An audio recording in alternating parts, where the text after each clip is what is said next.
Sanibonani wengane zakwethu, ake nginibingelele ngiphinde nginamukele. Kuphinda kuphi-ke la kuzofunyana khona le video wengane wethu. Ungabe uqala-ke ungena kule channel ngicindezele usubscribe. UMark Williams-ke uqaphele ukungahloniphani-ke kwabe-Chiefs. UMark Williams wayengumdlali we-Kaizer Chiefs nebafana phambilini. Ukhomba ukungabambisani kubadlali nabaqeqeshi-ke ngezinkinga ze-Kaizer Chiefs.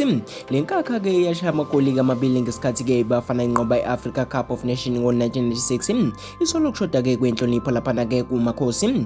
Ngibona ukuthi-ke abadlali-ke be-Kaizer Chiefs abamuzwa-ke kahle laphana uKevin Johnson kusho-ke uMark Williams. UWilliams-ke kade exoxane-ke nezinye zezintatheli zethu-ke laphana-ke emva komdlalo kaKevin Johnson-ke wesithathu ngumqeqeshi obambile kwi-Chiefs. Imiyalelo yakhe-ke yokuthi badlale kanjani-ke abakakubambi-ke kade nenhlonipho ngiboneke ingekho kubadlali. Unezombe-ke lapho-ke bekuthi uma ngabe komunye liphase kabi ibhola omunye-ke amnekele izandla.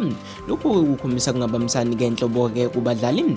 Kuchaza-ke lensizwa-ke eke yaba-ke ngumhlaziyi kwi-SuperSport. UMark Williams-ke ukhombeke umgadli omusha we-Chiefs-ke uRangachibaviro ethi ngomunye-ke owangabambisene-ke laphana-ke nozakwabo. Ngicabanga ukuthi-ke indlela yokudlala-ke efuna uKevin Johnson imlimazele kakhulu-ke uRangachibaviro-ke ngoba ubedlala yedwa phambili.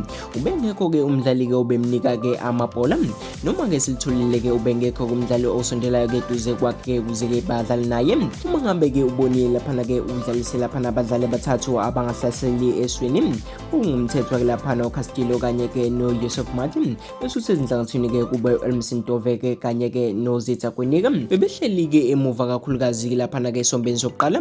Uchaza-ke le nkakha yadlala-ke isikhathi eside naphesheya. UJohnson-ke bekungaqondakali-ke impela ukuthi-ke ufuna-ke ukudlala ibhola elinjani. Ngicabanga ukuthi-ke akukho lutho-ke olusathathwe ngabadlali be-Kaizer Chiefs-ke kuyena, noma-ke isenhlakanhlaka-ke ngale ndlela.